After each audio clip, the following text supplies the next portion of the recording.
Hi, welcome to the class. I'm Professor Silk. This is Abnormal Psychology. In this class, what we attempt to do is understand abnormal behavior from a psychological perspective. Most of you have had general psychology at this point. That class focuses a little bit on abnormal behavior, but is more oriented towards normal behavior. So what we need to do in this class is teach you all about abnormal behavior. The first step is an overview to understanding abnormal behavior.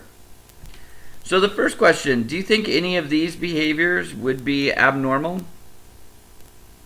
How about this? Do you have a lucky sports jersey that you wear? Maybe you're a Denver Broncos fan, or maybe the Colts. And when your team plays, you have to wear a specific jersey because your team seems to win when you wear that jersey. Do you have any specific rituals that you do before an exam? Do you have to have 3 pens on your desk or 2 pens and 1 pencil? Is that abnormal? What if your boyfriend or girlfriend breaks up with you and you stay in your room for a week and you don't come out except to go to the bathroom? Is that abnormal? How about if you drink just liquids for an entire month? It's like a cleanse or a fast. What if you use hand sanitizer half a dozen times a day? Is that abnormal? What if you think the government is spying on you and constantly watching and monitoring your movements? What if you drink a 12-pack of beer a day? Is that abnormal? So this really begs the question, how do we determine what is considered abnormal? And what we're looking at when we talk about psychological disorders is the criteria that is necessary to consider something a disorder. So what is it? Well, one of the easiest ways to conceptualize this is to think if something is clinically significant. And what I mean by that is, does it interfere with your ability to work, love, or play? So does it affect your ability to go to your job? Does it affect your relationships with other people, like family or significant other? Does it interfere with your ability to have fun and enjoy life? Now go back to some of those examples of abnormal behavior. Some of them are clinically significant. Others probably not. But that's not enough. So we look at other factors to consider a behavior, potentially a disorder.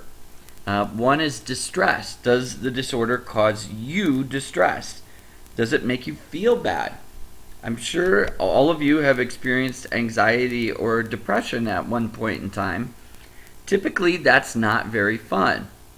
But sometimes a psychological disorder is not distressing to the individual, but is distressing to other people. So maybe personal hygiene is affected or something like that.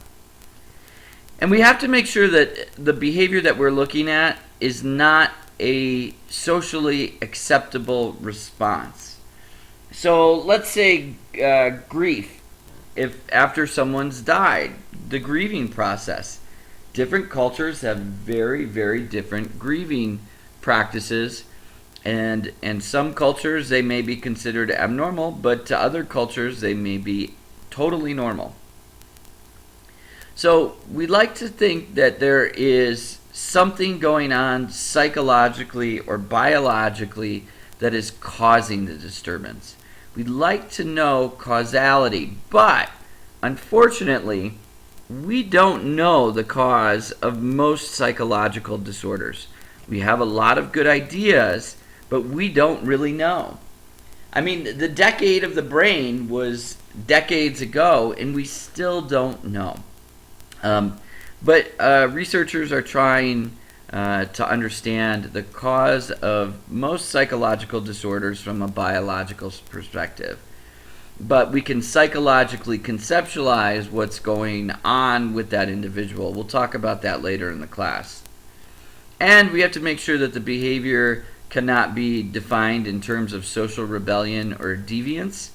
I mean, if you look at a lot of cultures, when people would rebel against the government, they were considered to be mentally ill and, for example, would be shipped off to a gulag in Siberia because of their nonconformity to government practices.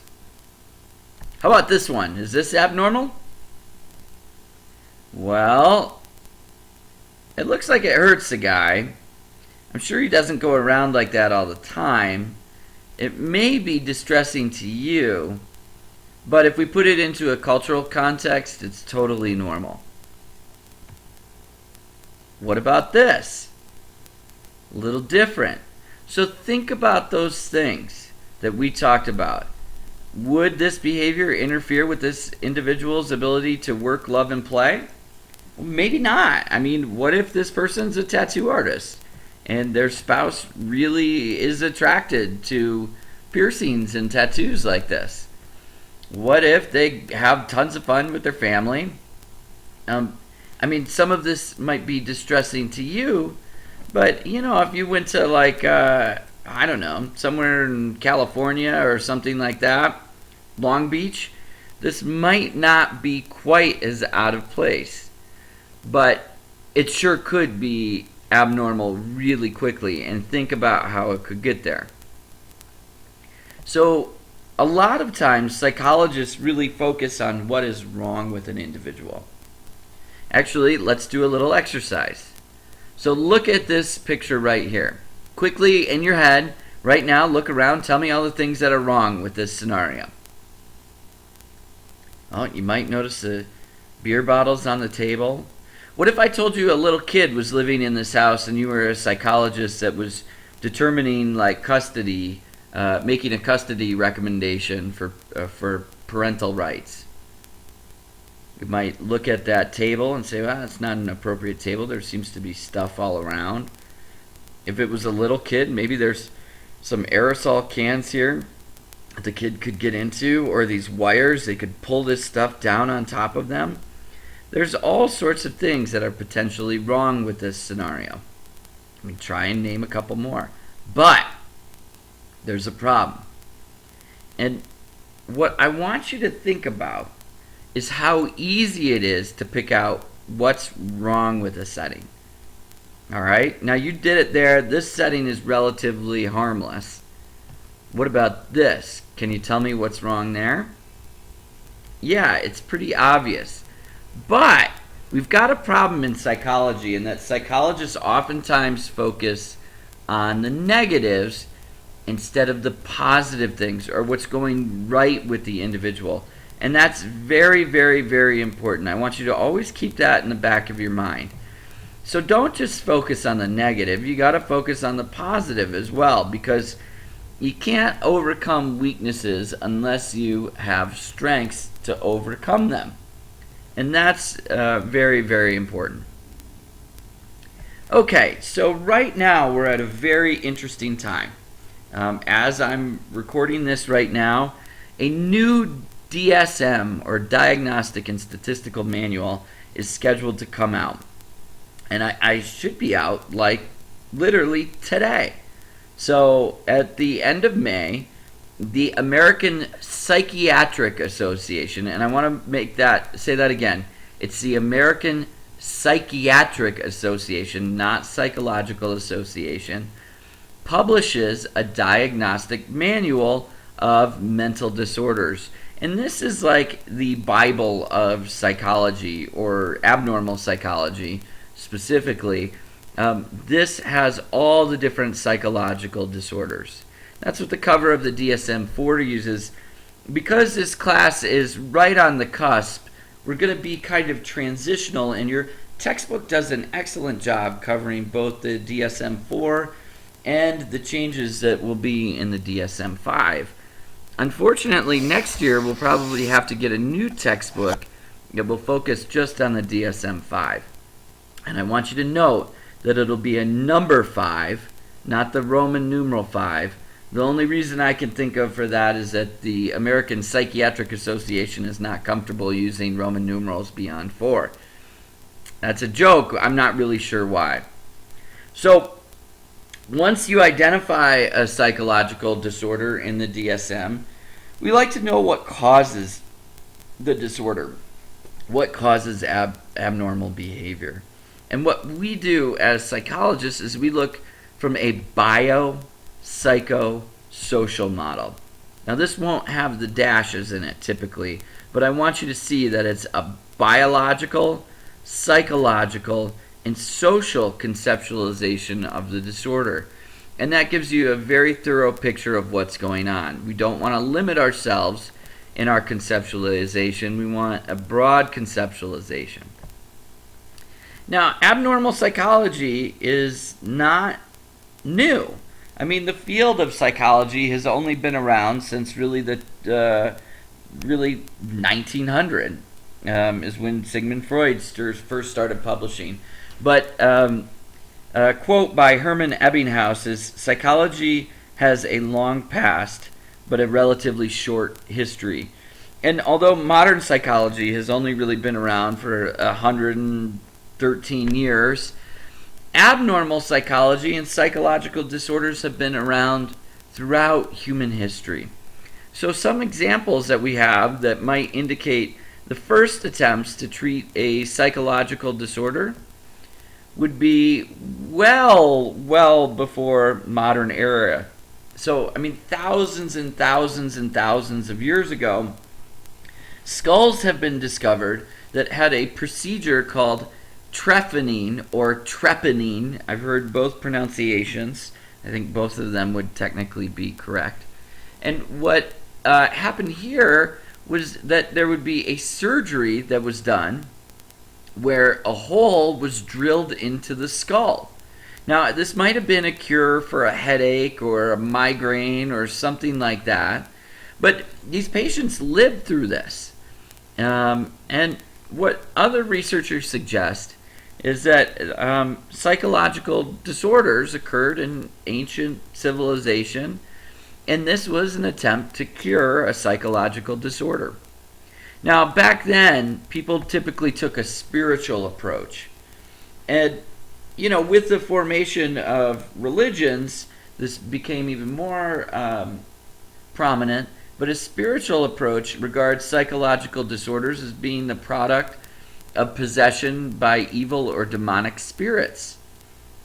And in addition to trephining, oftentimes exorcisms are performed, like by the Catholic Church. And, you know, there's all sorts of treatments that are recommended by the church. Now, we're looking at a spiritual approach maybe in 6,500 BC, but this is still very relevant today.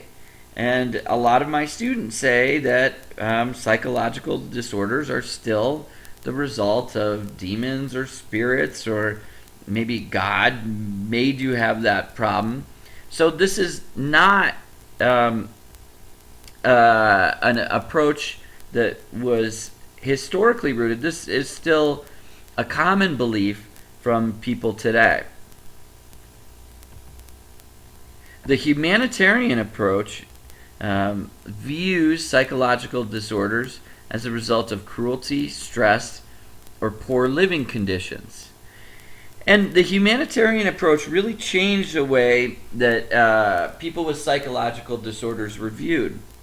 So moral treatments were developed, and a movement called the mental hygiene movement was developed to remove stress and poor living conditions from individuals' life to improve their psychological functioning. This led to the development of facilities like day treatment facilities for people with mental retardation and community mental health centers. Unfortunately, in the United States, prior to this, people with mental illness were treated in large state institutions that had just deplorable conditions, not someplace that you would choose to go. And people realized that that was detrimental in and of itself to people's mental health. So they took a more of a humanitarian approach. This led to the deinstitutionalization movement, where those large institutions were closed. Unfortunately, the funding for this, which came out of JFK's administration, really followed through on the first part of closing the institutions, but the funding for the building of community mental health centers based on the humanitarian approach went largely unfunded. So it really left a tremendous gap in mental health services in the United States. But it also advocacy programs and anti-stigma programs were developed out of the humanitarian movement. The scientific approach to mental illness has been around for a long, long time as well. Hippocrates was asking scientific questions about mental illness in 400 BC. And the father of modern psychiatry, Benjamin Rush, took a very scientific approach to psychiatry and treatments. Other famous psychologists have taken different approaches, like Sigmund Freud with his psychodynamic approach to psychology and psychoanalytic approach to treatment. Pavlov, you probably remember him with classical conditioning, and Skinner, that led to behaviorism. Positive psychology is a new movement. The most prominent psychologist there would be Martin Seligman. And what we have to remember is that psychology is a science. And I hope that point was driven home in general psychology. So psychology is a science. And what that means is that we are researching psychological disorders and treatments so that we can be objective in our approach to diagnosis and treatment, and that this is not subjective, that we're not biased. And this is really the ideal approach to conceptualizing abnormal disorders, because we don't want to be biased. We want to be as objective as possible, and we use the scientific method to reduce error and objectivity in our work. So these terms should be familiar to you. This is just a brief overview of research methods. But when you look at a research study, you should be able to identify what the independent variable and the dependent variable would be, the IV or the DV. You should know the difference between a quasi-experimental design and an experimental design. You should know what the placebo conditions would be in a study, and, for example, what a double-blind study would be. These are all terms that you should have learned in general psychology that you'll encounter in abnormal psychology. You should understand what correlations mean, what a correlation means. So oftentimes it's difficult to determine causation, but you'll hear the term correlation. Remember, the correlation coefficient ranges from -1 to 1, 0 being no correlation, negative being a negative correlation. So as one variable goes up, another variable goes down. And a positive correlation, both variables go in the same direction there. So understand that, understand correlations, understand the difficulty in determining causation through research. Different types of research studies may include surveys, where researchers are handing out brief surveys to determine maybe the prevalence of a disease or disorder or something like that. Laboratory studies are conducted under controlled conditions. So here, this is an experimental design. Maybe you're looking at manipulating the independent variable, like, I don't know, you would look at difference in here, reaction times to neutral and fear-provoking stimuli. And so the independent variable would be the different fear-provoking stimuli, and the dependent variable would be different reaction times. Remember, the dependent variable is what you measure. The independent variable is what you manipulate. Case studies are a little different. Case studies involve just one individual or a small group that's studied intensely. You're not going to be manipulating an independent variable, but what the researcher does is that they describe the case in vivid detail. Usually you'll get something that's unique or unusual. Case studies are really good, though, because they lead to different research questions in the future. You can have a single case experimental design where the same person will serve as their as subject and control in the research design. Medication might be an example of that. Pre and post medication. And I mean, we can look at the molecular level too. Genetics plays a huge role. You can look at genetic patterns of inheritance, looking at DNA, something like that. So there's lots and lots of different types of research study that make up the body of literature that makes up the field of abnormal psychology.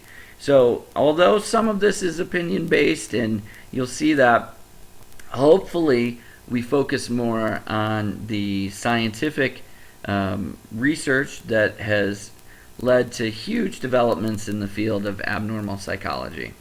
So that's the end of this screencast. We'll have a number of these throughout the class. It's best to listen to the screencasts. You can download the PowerPoints as well.